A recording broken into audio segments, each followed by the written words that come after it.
Today, on What It's Like 1970 Dodge Challenger, this is, in my opinion, the best year of Challenger. It was so good that they base the new Challenger on this old design. But before getting into all of that, I am Jay. Welcome to What It's Like. This channel, we feature the classics, vintage, some exotics, lots of orphan cars, and cars off the beaten path. If that sounds of interest to you, subscribe, hit the bell icon next to it to never miss a video. Couple of announcements real quick. We are having a reflection episode September 21st. That's going to mark the 1-year anniversary or birthday, if you will, of this channel. That episode is going to be super interesting. We made a Facebook group that correlates with this YouTube channel. There's no obligation to join, just simply saying that it's a thing. And if you want car community / car culture, I take all of the ads, or at least I try to, and I post them on Facebook. So if you wanted to screenshot those and download those for yourself, they're on there. If you're interested in any of that, the link is in the description. Before getting into the Challenger, let's take a look at what Dodge offered in 1970. These aren't in any particular order. The Coronet, Dart, Charger, Monaco, Polara, and Challenger. Wagons could be had in Monaco, Coronet, and they also offered the Sportsman, which was their van offering. Let's talk Challenger. Dodge offered the Challenger in 3 generations. 1970 is considered first generation, which ran from 1970 to 1974. It was offered as a 2-door hardtop, 2-door convertible, built on Chrysler's E-body platform, which was also shared with the Plymouth Barracuda, and it was slightly smaller than the Dodge Challenger. Challenger name was first used in 1959. 1959 trim package was called the Dodge Silver Challenger. 1970 Challenger could be had in 6 different trim levels. The base trim level was the Challenger 2-door hardtop, followed by the Challenger SE, followed by Challenger RT. Then there was the Challenger convertible, the RT SE, and the RT convertible. Moving on to some specs, 191.3 inches long, 76.5 inches wide, 51.5 inches tall. It rides a wheelbase of 110 inches, weighs 3,005 pounds. The RT base price started at $3,265, which was equivalent to you spending $24,922.64 in the year 2022. Total 1970 Dodge production numbers, 543,019 units, of which total Challenger production numbers were 84,037 units, and of that number, RT hardtops were 14,889 units. Moving on to engines, and there is a lot of engines on offer, so get ready, because here it comes. Okay, since Dodge offered 9 engines in 1970 for the Challenger, we're only going to talk about the ones that were on offer for the RT. If you stepped up and got the RT trim package, you got better engine options. Moving to the first RT engine choice, 383 cubic inch displacement Magnum V8, 6.3 liters, makes 335 brake horsepower at 5,000 RPM, 425 foot-pounds of torque at 3,400 RPM, with a bore of 4.3 inches and a stroke of 3.4 inches. Compression was 10-1, 5 main bearings wrapped in cast iron, fed with a 4-barrel carburetor. Moving up, 440 cubic inch displacement Magnum V8, 7.2 liters, makes 375 horsepower at 4,600 RPM, 480 foot-pounds of torque at 3,200 RPM, with a bore of 4.3 inches and a stroke of 3.8 inches. Compression 10-1, 5 main bearings wrapped in cast iron, fed with a 4-barrel carburetor. Both of the next engine options are on the stairway to heaven, if that is your thing. 440 cubic inch displacement 6-pack V8, 7.2 liters, makes 390 brake horsepower at 4,700 RPM, 490 foot-pounds of torque at 3,200 RPM, with a bore of 4.3 inches, stroke of 3.8 inches. Compression is 10-1. Has 5 main bearings, is wrapped in cast iron, and is fed with 3 2-barrel carburetors.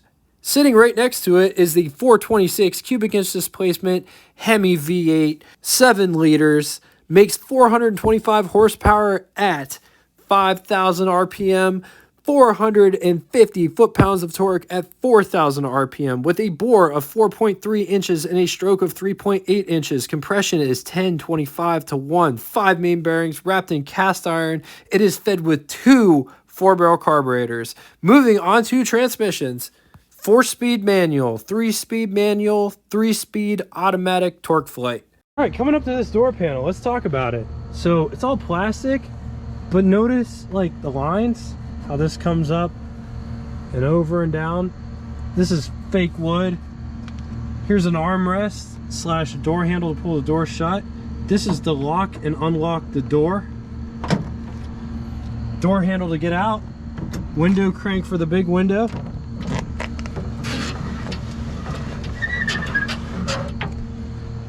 Just to show you the profile of the window. It's not trimmed out, it's just glass. It's curved though. Look, see how it's curved? This one's got a toggle style mirror. That's what that does, it controls the mirror. Coming inside the footwell / pedal box, emergency brake release, that is for the high beam switch, clutch, brake, gas pedal.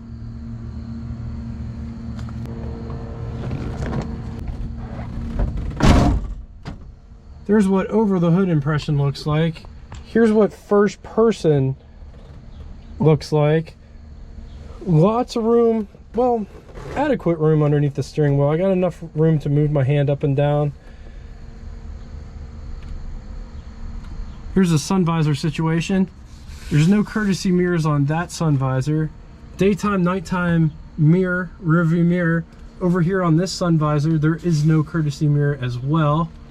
Just nice sun visors. Nice dome light up there, and it works too.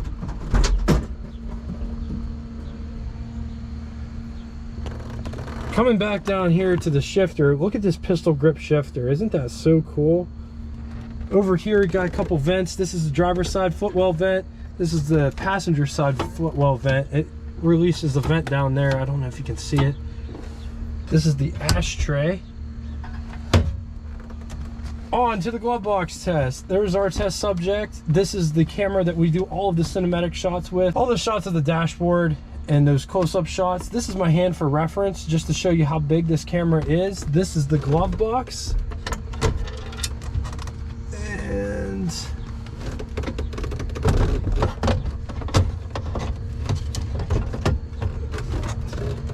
it doesn't fit. It will fit if I take it apart, but I'm not going to take it apart, so it doesn't fit as a whole body, but it would fit in there taken apart. Just to show you real quick, this glove box isn't straight on. It actually tips down inside here, and that's why I cut the camera short, because I don't want my camera to get stuck inside there. It's not a very big opening. On to the button switches and knobs, starting all the way to the left. The headlights, right below that, panel dimmer. Off to the right hand side at the top, wipers and windshield washer. Right below that is a plaque that somebody glued to the dashboard. Why? Why do people have to glue it to the dashboard? They take it home and put it on the refrigerator. Anyway, moving on to the speedometer, and in this top center is the odometer with tripometer at the bottom. Tachometer is next. Notice the red line is 5,000 RPM in this car. Moving just to the right of that is there's 4 gauges in this pod. Fuel is at the top, temperature, alternator, oil, and then just to the right of that is a clock. Coming back to the left-hand side, just underneath the hideous plaque that is glued to the dashboard are the climate control settings. Getting in the back seat.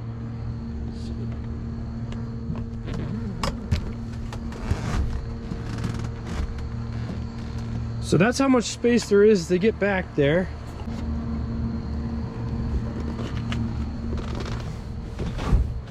Right, so I wouldn't want to be back here during a long road trip. There's adequate headroom, there's enough headroom, but the seat, look at the seat profile. The seat bottom is very flat, and look at this. It looks like it's reclined, but it's very, very uncomfortable back here. Can you see situation? I'm just stuffed back here, it seems. I got negative knee space because my knees are sticking that much further past the chair. I mean, if you had to do this, you could. I'm gonna sit up if I can. See, like my knees are pushing on the seat.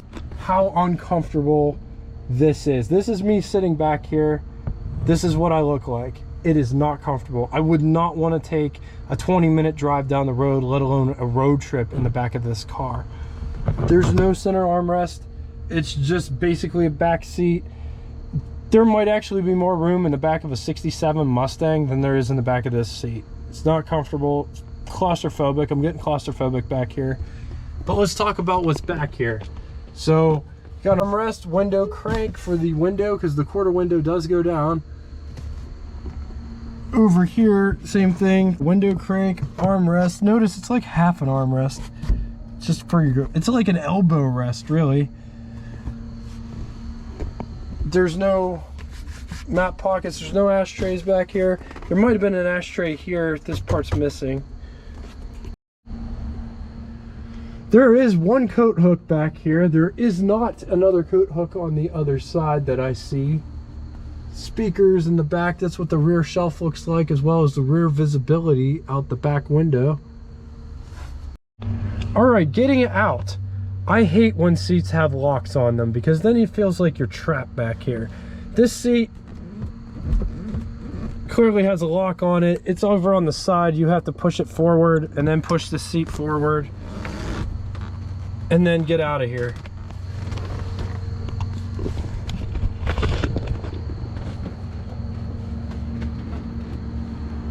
So getting out of that one wasn't so bad. 55 Chevy is the worst vehicle to get out of so far. All right, coming back here to the trunk section. Just turn the key and it pops the hatch. Nice big trunk.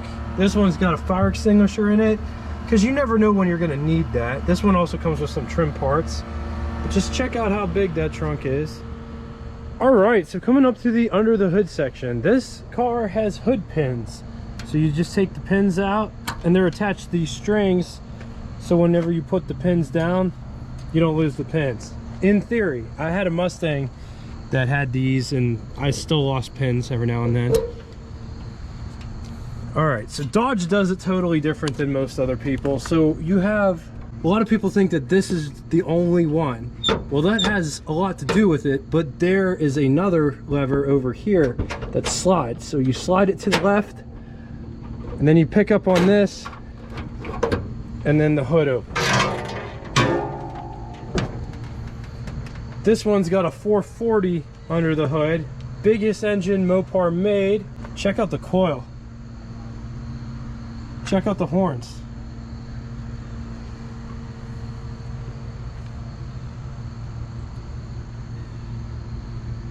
This car has got power steering and aftermarket power brakes. Here's what the horn sounds like. Here's what the keys look like. Dodge keys always looked really cool, very Art Deco. They're just different.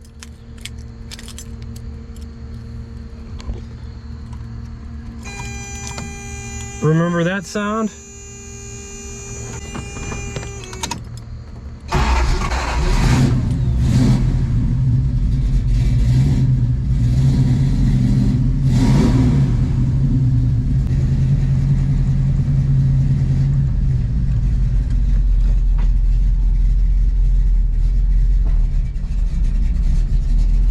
Take a little putt-putt around here. I've driven it on the road. It's really hard to kind of hook up and drive because the 440, the shifter is really tight. They put an aftermarket shifting unit in this one, and the clutch doesn't let off until like sort of towards the top or the middle of the end, if that makes any sense. But it's severely spring-loaded, as in like it's very springy, and it just likes to let out towards the end. You have to have superior knees if you're driving this car.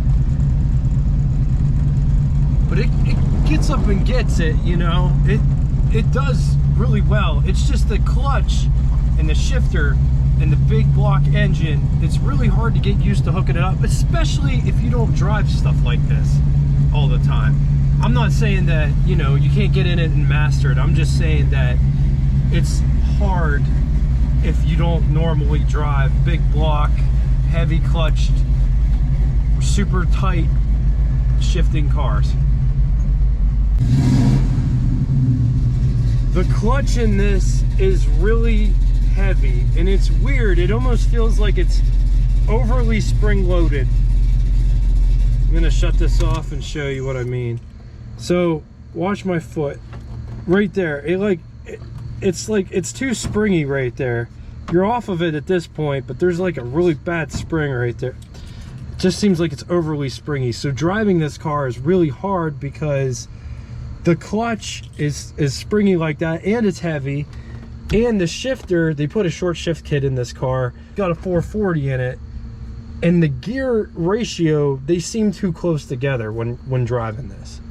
On to the pros and cons. I'm getting all of these pros and cons from the complete book of collectible cars, Blue Chip Auto Investments, 70 years from 1930 to 2000 by Richard M. Langworth and the Auto Editors of Consumer Guide. On the positive side, uncommon pony car, muscle models, high performance, smooth styling, probably the nicest on the 70s, strong club support, and collector interest. Against it, poor materials and construction quality, rust prone, heavy and thirsty, room for only 2 people, which we also found out that when I sat in the back seat, it is not a comfortable place to be. So I totally agree with that statement. Value appreciation, leveling off now, though still climbing. Well-maintained originals are hard to find now. All right, now it's time for Name That Tune. First person to give me the correct name of the band as well as song title will have their comment pinned to the top of the comment section. Thank you all so much for coming out and watching this. I really appreciate all of the support. And until next time, toodaloo!